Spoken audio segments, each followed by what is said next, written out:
So how do the Sony XM3 earbuds compare with the Klipsch T5 True Wireless earbuds in terms of microphone quality and sound quality?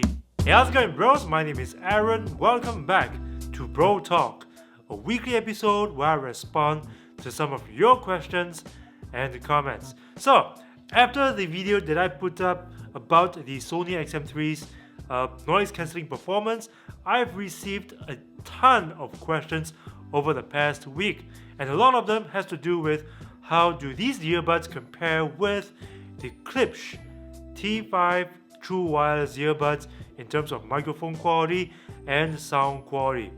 What I didn't say during the video was that I've also managed to grab a sample of the XM3 earbuds microphone quality. Now, to be honest, I recorded this sample as an afterthought. I didn't think that I was gonna use this recording in a future video because I really just wanted to find out how its microphone quality was in a voice call. But since you guys want to see how they compare to the Klipsch in terms of voice call quality, I took the liberty to record a separate sample for the Klipsch T5 True Wireless earbuds. But since these two samples were recorded in different places at different times, this cannot be considered a side-by-side comparison.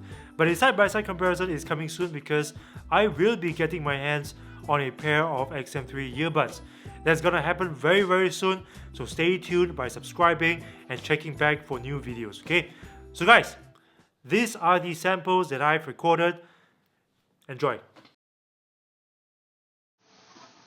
The quick brown fox jumps over the lazy dog. The quick brown fox jumps over the lazy dog. The quick brown fox jumps over the lazy dog. The quick brown fox jumps over the lazy dog. The quick brown fox jumps over the lazy dog. The quick brown fox jumps over the lazy dog. The quick brown fox jumps over the lazy dog. The quick brown fox jumps over the lazy dog. So that's a pretty rough idea of their microphone performance indoors. But of course, you and I both know that we talk on the phone indoors and also outdoors, you know, with traffic noise, wind blowing and all that. So it'll be kind of interesting to cover that aspect of their microphone performance as well. But that would have to be in a future video once I get my hands on a pair of XM3 earbuds. But for now, this is what I got to say about their microphone quality. I feel that the XM3 earbuds have pretty good definition in the upper registers. So words like fox or jumps or lazy, you know, the sounds feel very well defined, and thus they don't sound muffled at all. That is not something that I can say about the Klipsch T5 TWS's microphone system. However, I feel that the noise reduction that's put in place on the Sony's is too heavy.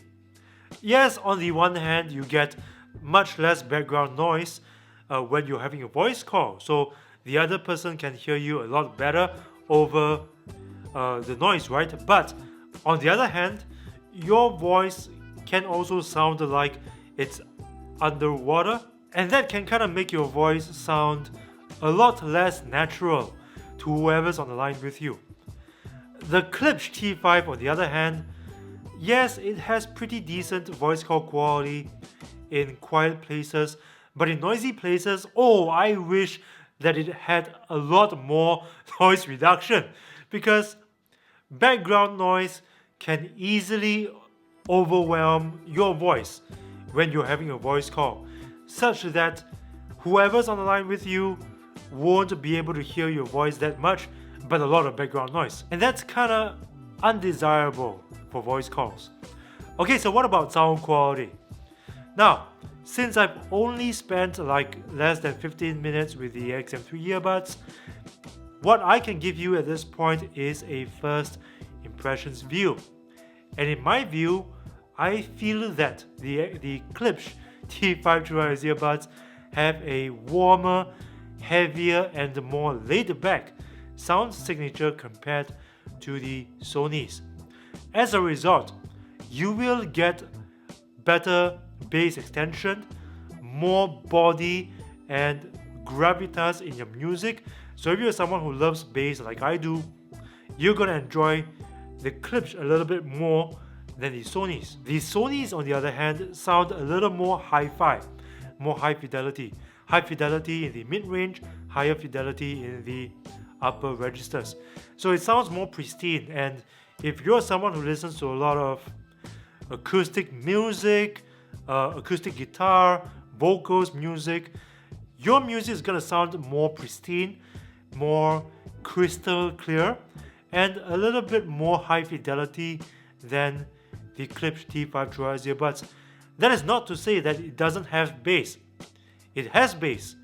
It has bass that can be pretty impactful, only that it does not extend as low as the Klipsch.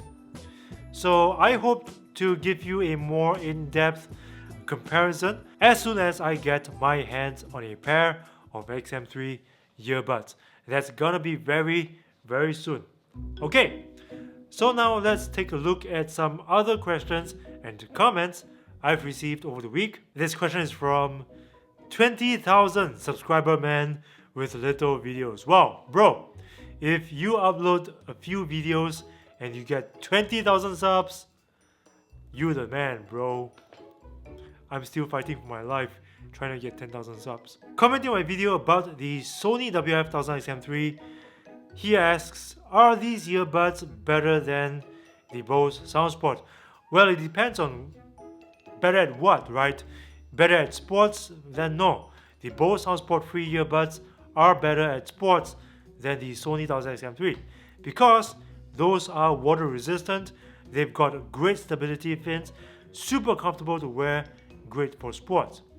But I feel that the XM3 earbuds wins out because of its noise cancellation. It's got a cleaner, more pristine sound signature. It's got better battery life.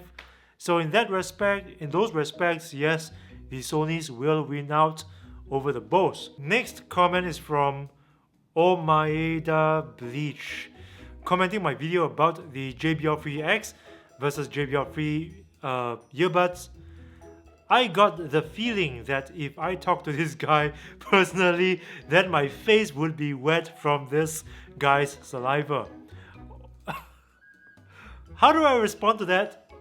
Because I think that's true.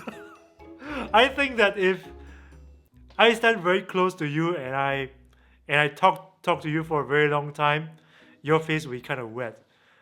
I'm working on it, okay? I'm trying to swallow before I speak. Brain Filter commenting my video about the UE Megaboom 3 portable speaker. LOL, not sure if you retarded, but no UE speakers have bass. UE makes speakers for the deaf. Well, okay, you know what? I agree with you that the UE Megaboom 3 doesn't have as much bass as the JBL Extreme 2. In fact, I said exactly that in the video. But I feel that the UE Megaboom 3 has better mid-range and upper register. More clear and a lot more dynamic sounding. Movieclip.co.uk. Wow, free advertising for you, bro. Are you happy? Can I ask a question? Are you a Sony fan or a Microsoft fan? And what gaming platform is your favorite? Well, I guess you could call me a Sony fan if you're just talking about gaming consoles, because right now I'm on a PS4. Before the PS4 I had a PS3. Before the PS3 I had a PSP, but it went missing after a few months. Very traumatic experience, got me very, very sad. Never recovered from it. Before the PSP I owned a PS1. So yeah, I guess you can say that I'm a Sony fan since 1999. What gaming consoles are you guys on, by the way? Tell me in the comment section below, and if you're on a PS4, perhaps we could, add each other, game together sometime. Who knows? Next question. Elan Dove commented on the video in which I compared the noise cancelling performance of the XM3 earbuds against the XM3 full-sized headphones. Okay, so if you guys want to watch that video, which is one of my most popular videos ever, you can watch it over here. Thank you, bro. Great reviews. Why? Thank you, and you're welcome. I'm interested to know more about the audio quality comparison between these two models. I'm listening generally to FLAC wave lossless files. Do you think that it will be a big difference in sound quality between the two with lossless files? How big? The lack of aptX HD codec has any influence on this area? Thanks in advance. Cheers from Israel. Cheers from Singapore, and hello Israel. As far as I'm concerned, you will definitely feel a difference in terms of sound quality between clarity and pristineness, because you know what? Both of these headphones are two very different headphones. One is over the ear, one is in the ear. Even if you're just listening to regular codecs like MP3 or AAC codec, you will also feel a difference in terms of track separation, fidelity, and dynamic range. If you want to talk about sound staging and layering and all that, forget about it. It's just not gonna be the same with earbuds. Even if you don't use file formats like FLAC or WAV, you simply just listen to your music on MP3 and AAC like me, you will also feel a difference. So yes, it's gonna be a compromise, but what is the benefit from that compromise? You get noise cancelling in your pocket, you get portability, you get all these neat little things. So I'm aware that this might be the least technical, non-audiophile response that anyone can give, but you know, this is my understanding of it, and I hope this answers your question. If not, hit me up again in the comments section. Okay, the next and last question is from Michael Theodoro, commenting on the video in which I compared the Klipsch T5 True Wireless earbuds to the Sennheiser Momentum True Wireless earbuds. That was a BROTALK episode. If you're interested, we can watch it over here. Hi there, love your reviews. Thank you. Are the Klipsch any good for gym and running? For gym, yes, because the Klipsch is IPX4 water resistant and it's pretty lightweight.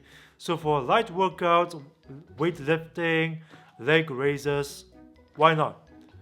But if you want to take this running, then we might have a small problem here, because the Klipsch do not have any stability fins, nor does it have very good contact surface area with the inner conch of your ear.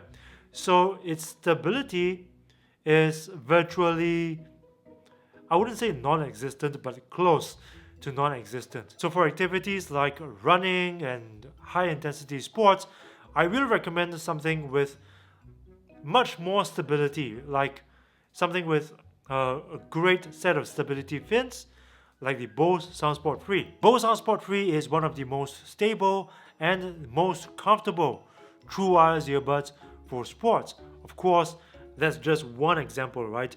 There are other examples as well of great true wireless earbuds for sports, but I will have to talk about them in a future video. So guys, thank you for watching this episode of BROTALK. I hope you enjoyed it. I hope you found it informative, life-changing even. And guys, as always, if you like this video, please punch that like button with a vengeance and share this video with your friends. Subscribe to this channel if you haven't already, and remember to ring the bell to join my notification squad, because I upload new videos every single week. And this is the only way that YouTube will notify you. So guys, thank you guys again for watching, and as always, stay awesome, and I'll see you again in the next one.